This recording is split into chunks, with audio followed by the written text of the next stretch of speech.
So a question a lot of you have asked over the times of me running tow trucks and wreckers is, can you tow a pintle hitch trailer with the heavy wrecker, or how would you? And today, since I need to tow this DMV to go get it registered and play the whole fun game of it only has a 4-digit VIN number and they don't like that, we are going to hook this up and I'm going to show you how we do it. So this is, I guess I'm in the shade, all screwed it up. This is my hitch adapter. It has these pins right here that drop into your fork receivers right here. And on the front of the hitch adapter, we have a pintle hitch bolted on right now, a ball hitch can bolt on, or a bracket that makes a gooseneck ball sit right up here. And then that pin right there that goes in holds a fifth wheel plate to pull fifth wheel trailers. So this thing is heavy, but bring it around, drop it in there, and now there's pins that hold it down in there, and I don't use them. I'll show you why. These are the pins. That is not going to stop, and this is like cheap little pot metal. That's not going to stop that from coming up out of there if it decides it needs to for some reason. Case in point, this mangled one that just got hit by a chain as it was turning and bent it all up. So these are not going to hold that in there, so we don't use those. I'll show you how I do it instead. But first things first, we're going to hook it up. We're off center a little, but that's fine because that turns.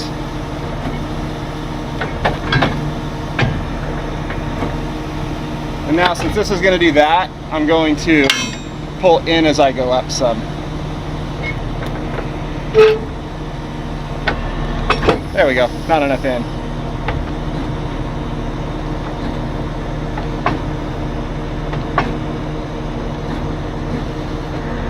Get this nice and level. All right, we're going to hook up some air.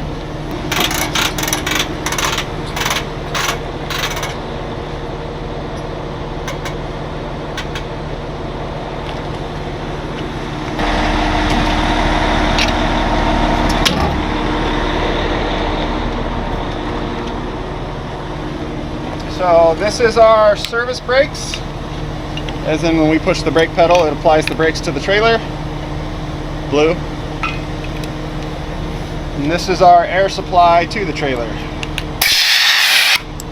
It's live right now, we'll wait a sec. So this is air supply, our glide hands up. Now, we make sure we're hooked and in before we plug this in, because when we do, it's going to air up the trailer and release the brakes. See?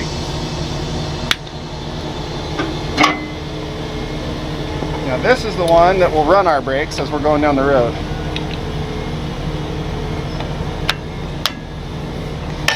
Now,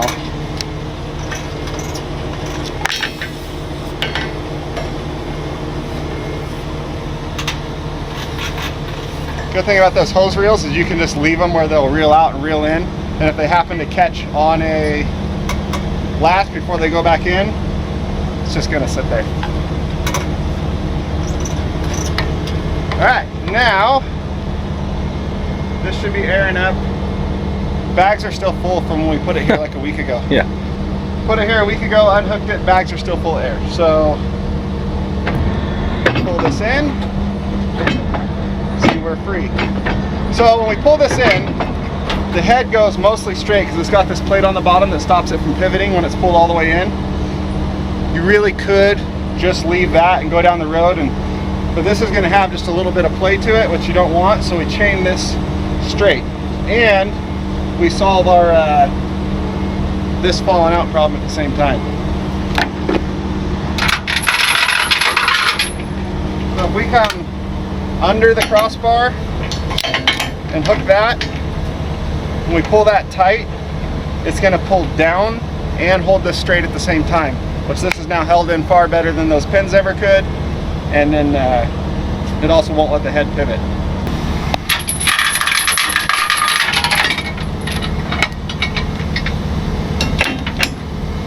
There. So we will shorten this one all the way up.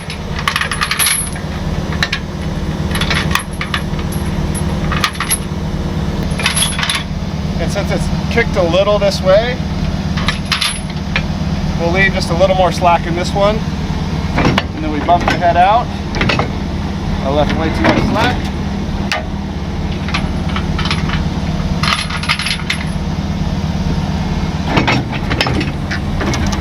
There. That can't turn, and this is locked down into those and never going to come out of there. So now we can lock this in. Grab our slings because these safety chains on this thing are stupidly short.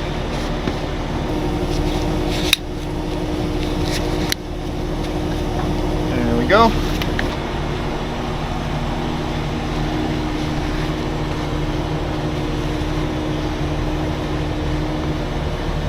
That first.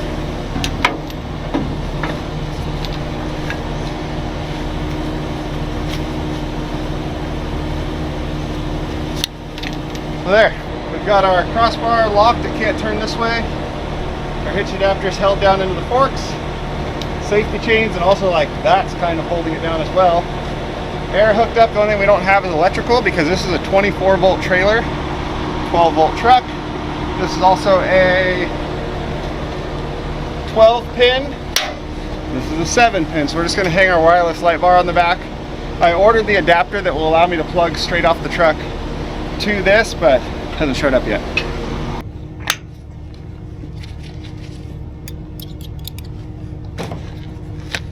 There. Let's go.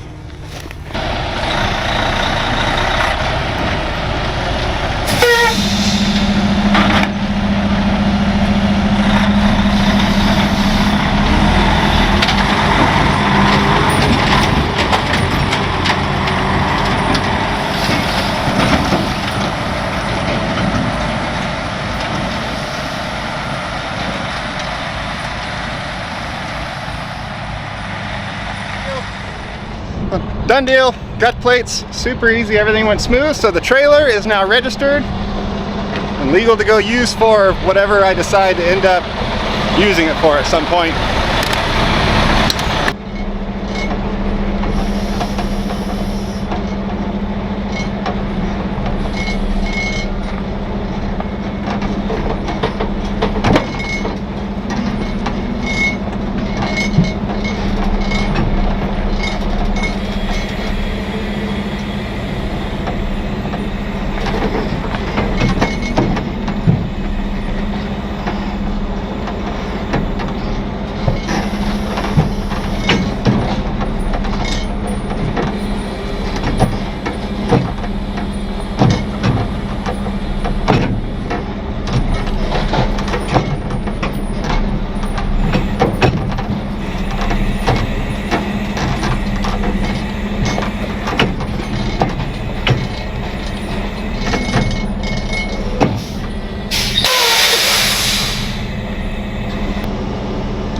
These things are not fun to back up. So now it's as simple as reversing the process. First thing we're going to do is we're going to retract that so we can pull our safeties off and pull our straightening chains out.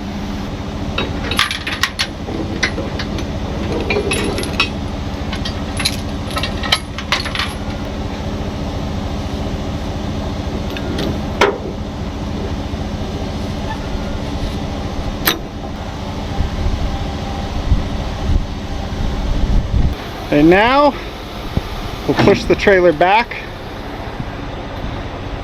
Now we set the brakes by simply disconnecting our supply air. Just going to dump all the air out of that, set the brakes back here. Now if you look, the front axle has pancake pots on it. There's no parking brake on the front axle.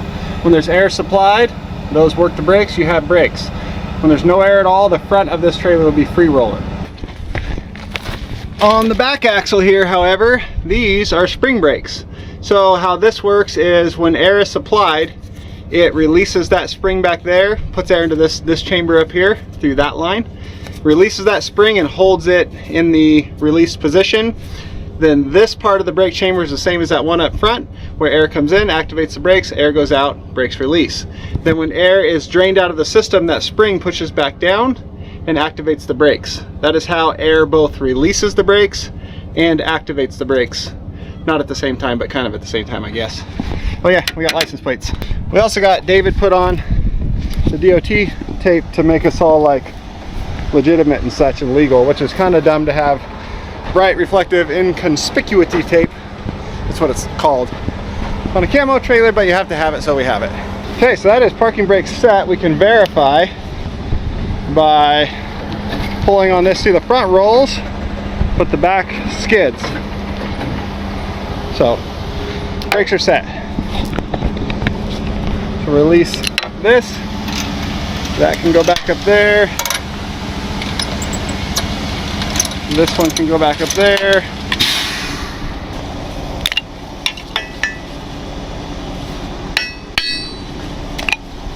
I just have glad hands with air fittings on them so I can plug them into my hoses up there. Now we can go down and see if those chains tighten up and hold this off the ground. As we go down, we're going to have to bump out a little bit.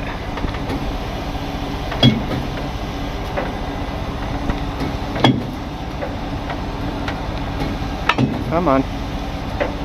Chains get tight, please.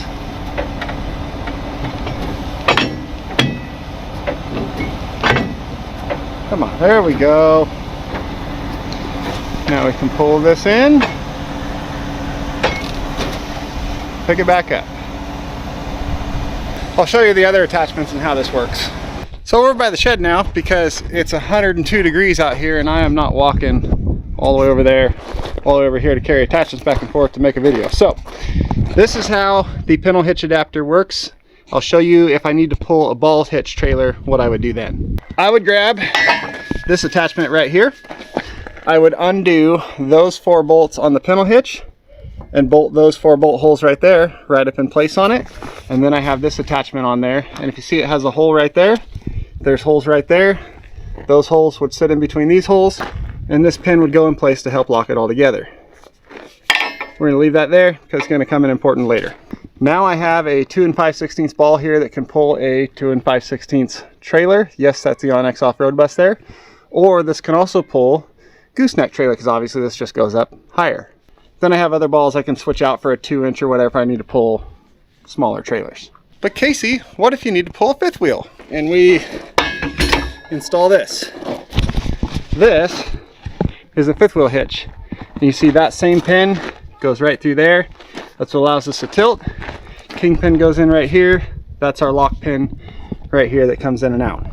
So 102.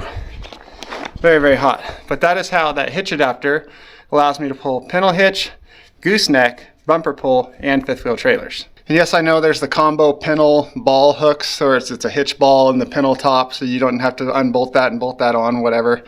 Those work, and they work good for smaller stuff. But this thing's pulling, you know, bigger, like full-size semi-pintle hitch trailers. And I like an actual 15-ton pintle hitch instead of a hitch ball that's bouncing around in there and not really made to do that kind of thing. So that's what I use.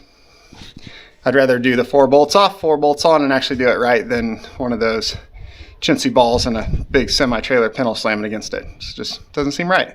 I guess I should point out that you could also stand these up and drop this in from these top holes and get that much more height out of all this if you needed more height. But also on this truck, this goes up so high, I don't see why you'd ever need to do that, but you can. Oh, and yes, I know this is the lock pin that locks the front steering on this trailer straight. What you do is when they're straight, you take this pin out, you slide this one up and lock it over.